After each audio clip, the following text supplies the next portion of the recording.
Sorry. My question is to Shashi Tharoor. Happy Onam first. Oh, thank you. You too. You mentioned about Britain. Mentioned that Britain left India in a worse off condition than had it been without Britain. You also mentioned about reparation from Britain. What about the skills in engineering and manufacturing India acquired, the administrative and democratic processes it inherited, the infrastructure left behind, and most of all, the rapid education of the Indian people, of which you are an excellent example?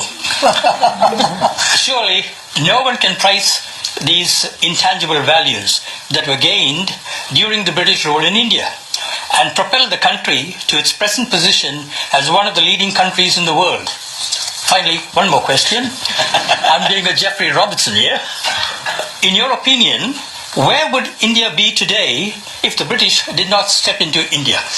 Oh, there's a lot there. It'll take the rest of the program to answer. I'll try and touch on it. But this is almost like the American saying to the widow of the American president, apart from that, Mrs. Lincoln, how did you enjoy the play?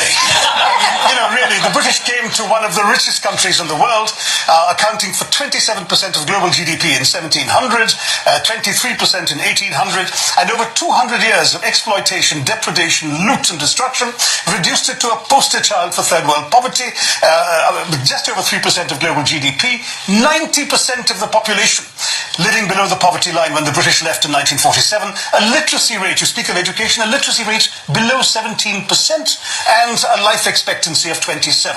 The growth rate of British India from 1900 to 1947 was 0.001%. That's what they were doing while draining the country of taxes and resources.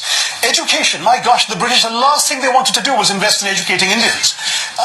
Will Durant, the American historian traveling in India as late as 1930, pointed out that the entire expenditure of the British on education in India, from the nursery level to the highest universities, was less than half the high school budget of the state of New York. All the Indian institutes of technology, the engineering achievements you're talking about, were established after independence by the government of India. There is simply no comparison between the accomplishments of India rising from the ashes the British left us in and what was done in 200 years. Let's just take one example, the textile industry, because India was a huge exporter of... For 2,000 years, it was the world's leading exporter.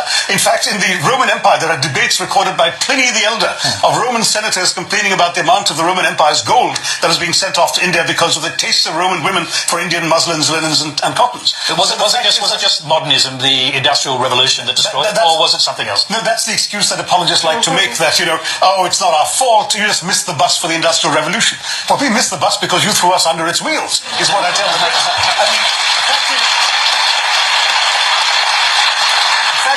In the name of free trade, the British came in and destroyed the free trade that had made India a leading exporter of textiles. The British soldiers smashed the looms so people couldn't practice their craft. They imposed punitive duties and taxes on the export of Indian textiles while lifting duties on the import of British cloth, and they achieved a captive market at the point of a gun. This is not exactly free trade, as you can imagine. Cities like Murshidabad and Dhaka in the subcontinent were depopulated.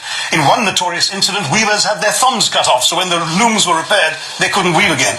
Textiles were systematically destroyed as an industry by the British, and that's only one example of many. Well, I'm going to quickly get back to that question now, Kevin. Do you accept that perhaps the British weren't quite as benign as you just... Please read the book, Kevin. There's a lot more there. I've got the book. I'll bring Laurie in here. He gave a speech along these lines to the Oxford Union. Got wild applause from the students and others sitting around the Oxford Union Hall. And I'm just wondering, have young Brits come to terms with their colonial past? No, we haven't at all. Young Brits of every class have no idea about our colonial past, and that is being deliberately done. We are deliberately denied or kept away from education about the graphic facts of what the British did around the world, including in this country, to the people of this country. The crimes of the British and the crimes that we committed and that were done in our names over 400 years of pillage and conquest is something that we don't like to think about, and yet it is everywhere in modern British history. When people talk about Brexit, it's stunning to me that if you ask British people who voted for Brexit what their major fear is that people will come to our country and take our things. And that's exactly I just can't it doesn't compute. We don't know this history. You know, I took history in British schools up to the age of 18, and I got a pretty good grade. And most You never learned a line of colonial history, did you? Well, almost everything that you have just said, I learned from your book.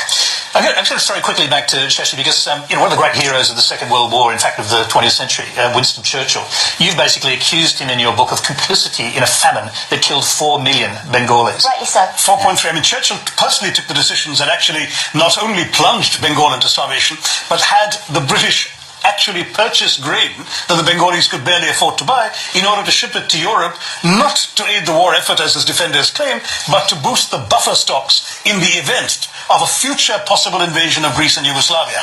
People started dying, and Churchill said, well, it's all their fault anyway for breeding like rabbits. He said, I hate the Indians and a beastly people with a beastly religion. Australian ships were docking in Calcutta port and were ordered by Churchill and his odious paymaster General Lord Chauvel not to disembark their wheat, but to sail on to Europe, where their wheat might be used in some future reserve stock. On top of that, when conscience-stricken British officials... Yes, I was going to say, did Churchill know that people would die? Yes, the conscience-stricken British officials are constantly sending memoranda to the Prime Minister personally because it was his decision, saying that people were dying literally on the streets, and all Churchill could bring himself to do was write peevishly on the side of the file, why hasn't Gandhi died yet? Wow. And this is the man the British want us to hail as an apostle of freedom and democracy, when he has as much blood on his hands as some of the worst genocidal dictators of the 20th century. Well, thank you.